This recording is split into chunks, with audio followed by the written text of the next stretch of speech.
দেশের জন্য এত যুদ্ধ করলাম, সংগ্রাম করলাম, পালায়ে থাকলাম, আন্দোলন করলাম, মিছিল করলাম, মিটিং করলাম।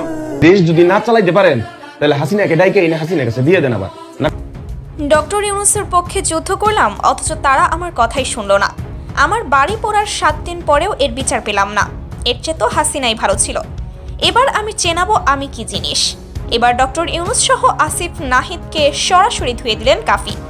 কোটা আন্দোলনের পর থেকে সামাজিক যোগাযোগ মাধ্যম থেকে শুরু করে নিজে উপস্থিত থেকে ডক্টর ইউনূসের সমর্থনে বিভিন্ন সময় কথা বলেছে কন্টেন্ট ক্রিয়েটর কাফি।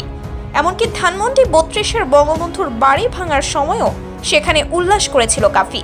তবে এর কিছুদিন পরেই কাফির বাড়ি পুড়িয়ে দেয় কে বা কারা। কেঁদে কেঁদে সেদিন কাফি বলেছিল, যারা আমার বাড়ি পুড়িয়েছে তাদের 7 দিনের মধ্যে ধরতে হবে। সরকারের কাছ থেকে পূর্ণ সাহায্য চাই, তা না হলে 7 দিন পর ডক্টর ইউনূস বুঝবে কাফি কি জিনিস।